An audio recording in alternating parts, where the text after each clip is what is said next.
Bonjour et bienvenue dans cette nouvelle vidéo, je suis Sébastien et je suis ravi de vous accueillir dans une vidéo dans laquelle on va parler d'études de marché lorsqu'on souhaite se lancer dans l'investissement locatif.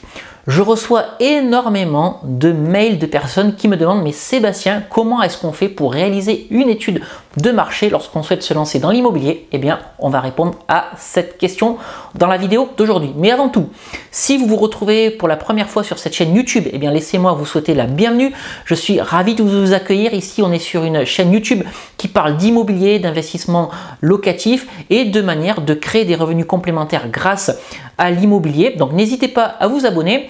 Et puis je vous offre également un package de bienvenue, 2 e-books et une formation de 2h30 pour tout comprendre de l'investissement immobilier. Donc pour accéder à ce package de bienvenue, cliquez simplement sur le petit i qui apparaît en haut à droite de votre écran et je vous mets également les liens d'accès à l'ensemble de ces éléments dans la description juste en dessous de cette vidéo.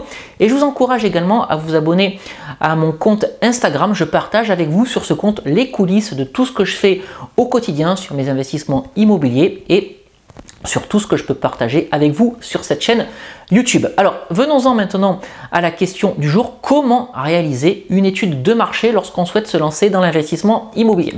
Je dois dire avant tout que cette étude de marché, elle est indispensable.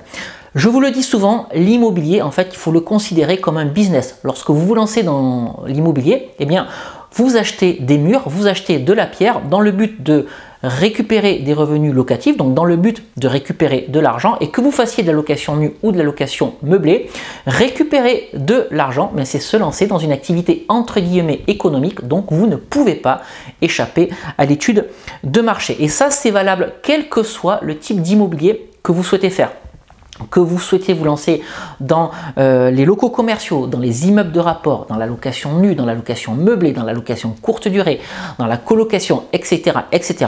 Comme dans tout business, cette étude de marché, elle est indispensable.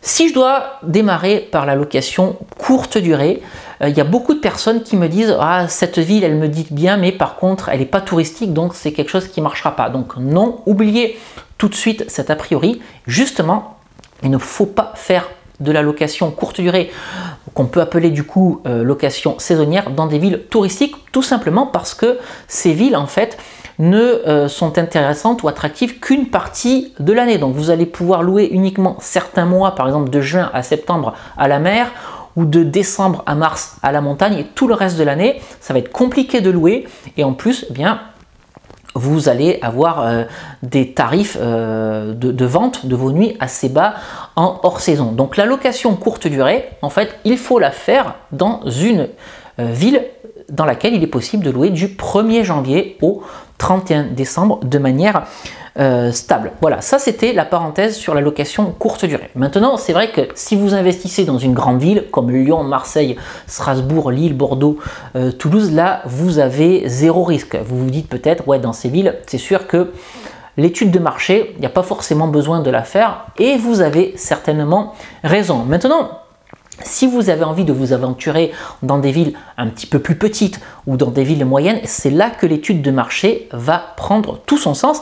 D'ailleurs, cette étude de marché, même dans les grandes villes, elle peut prendre tout son sens si vous souhaitez vous aventurer dans des quartiers, voilà, sur lesquels vous n'êtes pas sûr. Alors, comment est-ce qu'on fait pour faire une étude de marché? Eh bien, ce qui est important de regarder, ça va être le dynamisme de la ville. Ce qui va être intéressant de regarder aussi, c'est la présence de sociétés. Pourquoi? Plus il va y avoir de sociétés, plus l'activité économique va être importante, développée, plus ça va amener une population active. Il faut également regarder s'il y a des établissements d'études supérieures, comme les écoles d'ingénieurs, les écoles de commerce, les IUT, les BTS, les universités, parce que qui dit établissement d'enseignement secondaire dit forcément des biens qu'il va être possible de louer à des étudiants, donc soit du studio, soit du T2, soit encore faire de la colocation. Il va falloir étudier également la démographie de la ville. Si vous êtes sur une démographie ascendante, donc ça c'est plutôt bon signe, ça veut dire que la ville, eh bien, elle est attirante, donc forcément ça va être intéressant d'y investir d'un point de vue immobilier. Au sens inverse, si la ville elle est plutôt sur le déclin, là attention, à moins qu'il y ait une raison tout à fait valable, il faudra plutôt voilà, se mettre en retrait. Alors, Si je parle maintenant de location courte durée uniquement, en plus de tout ce que je viens de dire, eh bien vous pouvez aller faire un tour sur Airbnb, sur Le Bon Coin pour regarder s'il y a des appartements qui sont proposés à la location dans la ville qui vous intéresse. N'hésitez pas à regarder les commentaires laissés par les gens. N'hésitez pas à regarder comment sont notés ces gens. Est-ce qu'il y a beaucoup d'étoiles positives? Est-ce qu'il y a des étoiles négatives? Voilà, ça va vous donner une idée de la possibilité de louer en location courte durée. Vous avez aussi la possibilité de regarder le calendrier des gens pour savoir si les taux d'occupation sont bons. Maintenant, si on parle de location dans un sens plus large, qu'on souhaite faire de la colocation ou de la location plus traditionnelle avec des locataires à l'année, il y a quelque chose qui reste valable, quel que soit le mode d'exploitation que vous allez pratiquer, c'est de créer une fausse annonce sur Le Bon Coin. Créer une fausse annonce sur Le Bon Coin avec un descriptif détaillé, comme si c'était un véritable appartement. Mettez des photos proches de celles du bien que vous souhaitez in fine mettre en location. Et puis si vous avez des appels ou si vous avez des mails, alors ça c'est très bon signe. Ça veut dire que votre logement il est validé dans la ville. Mais vous pouvez pousser l'étude de marché un petit peu plus loin. Moi, ce que je vous encourage d'ailleurs à faire, parce que c'est ce que je fais systématiquement, c'est aller sur 3 sites principaux. Le premier site, c'est celui de l'INSEE.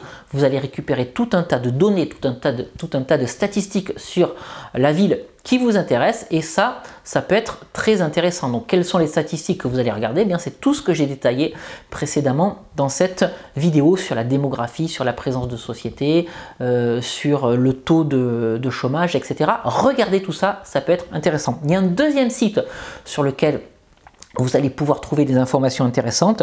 Ce site, c'est Rendement Locatif. Si vous vous intéressez de près ou de loin à l'immobilier, c'est un site que vous devez certainement connaître. Si vous ne le connaissez pas, allez faire un tour dessus. Il y a tout un tas de données intéressantes sur les villes, notamment sur la répartition de la population par catégorie socio-professionnelle. Donc ça vous donne un petit peu une idée de la tendance de la ville en termes d'habitants, de profession. Donc ça peut être intéressant. Est-ce que c'est plutôt une ville ouvrière? Est-ce que c'est plutôt une ville de cadre? Est-ce que c'est plutôt une ville tournée vers l'industrie? Est-ce que c'est plutôt une ville tournée vers les nouvelles technologies? Ça, vous allez pouvoir le trouver sur Rendement Locatif.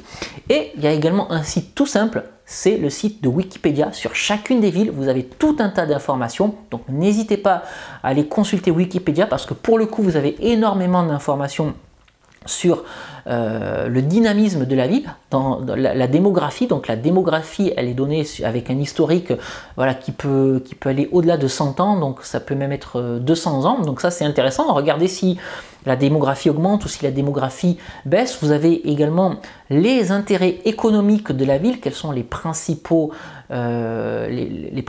acteurs qui vont drainer de l'emploi. Vous avez également des informations sur les établissements secondaires. La première ville qui me vient à l'esprit, c'est Poitiers. Pour avoir regardé comme ça vite fait sur Wikipédia, Poitiers est identifié comme la première ville étudiante de France. Donc voilà, quelque chose qui peut être intéressant aussi de regarder sur Wikipédia. Voilà donc ce que je voulais partager aujourd'hui avec vous dans cette vidéo. Voilà comment faire une étude de marché. Retenez bien ces 3 sites, le site de l'INSEE, Rendement Locatif et Wikipédia tout simplement. Et puis n'hésitez pas non plus à passer une fausse annonce sur Le Bon Coin. Donc vous voyez, une étude de marché, c'est pas forcément quelque chose de très compliqué à faire, c'est pas quelque chose qui va vous prendre 2 semaines non plus, mais malgré tout, ça reste quelque chose d'indispensable si vous voulez être sûr de ne pas vous tromper. Et bien écoutez, j'espère que cette vidéo vous aura plu. Si c'est le cas, n'hésitez pas à la liker, mettez bien un pouce bleu. Indiquez-moi dans les commentaires en dessous de cette vidéo quels sont les moyens que vous utilisez pour faire votre étude de marché avant de réaliser un investissement immobilier. Je vais vous quitter ici pour aujourd'hui et comme d'habitude, on se retrouve très prochainement pour la prochaine vidéo de cette chaîne YouTube dans laquelle, bien entendu, on parlera d'immobilier. Je vous souhaite de très bons investissements immobiliers à tous et on se retrouve très vite. Ciao!